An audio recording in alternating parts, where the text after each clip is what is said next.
Ito ang GMA Regional TV News. Mainit na balita mula sa Luzon, hatid ng GMA Regional TV. Ni-raid ng pulisya ang dalawang warehouse ng mga appliance sa Bukawe, Bulacan. Chris, bakit daw yan sinalakay? Connie, substandard daw kasi ang mga appliance na naroon. Ayon sa PNP Criminal Investigation and Detection Group, walang minimum labeling requirements ng DTI ang mga gamit. Kaya itinuturing itong substandard at posibleng mapanganib. Tinatayang mahigit sa 43 million pesos ang halaga ng mga nakumpiskang appliance, kabilang ang mga kalan, air fryer, heater at iba pa.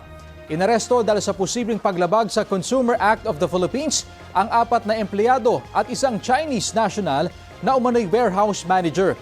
Wala silang pahayag.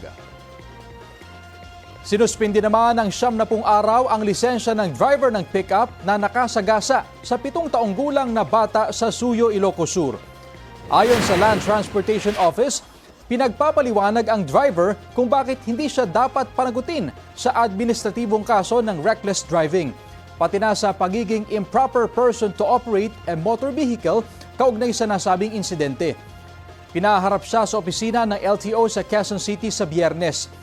Sakaling di sumipot ang driver at hindi magbigay ng kanyang salaysay, ituturing na pagsasawalang bahala ito sa kanyang karapatan na marinig ang kanyang panig. Gayunpaman, magpapatuloy ang LTO sa investigasyon. Inilagay naman sa alarm status ang pick-up. Ito ang GMA Regional TV News.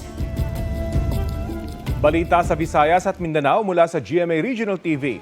Arestado ang isang babae sa Iligan City dahil sa pambubuga umano sa sarili niyang anak sa online kalaswaan.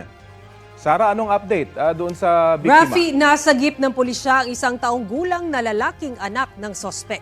Sa investigasyon ng Iligan City Police, nangihingi ng pera ang 26 anyos na babae sa kanyang mga parokyano kapalit ng mga hubad na larawan ng bata. Nailigtas din ng mga otoridad sa bahay ng sospek ang kuya ng bata at 5 iba pang menor de edad. Pati ang nanay ng isa sa mga menor de edad na biktima rin umano ng sexual exploitation. Nakumpiska mula sa sospek ay ilang digital devices na nakitaan ng child sexual abuse materials. Nasa kustudiya na ng City Social Welfare and Development ang mga biktima na isa sa ilalim sa intervention at debriefing. Maharap naman sa patong-patong na reklamo ang sospek na walang pahayag.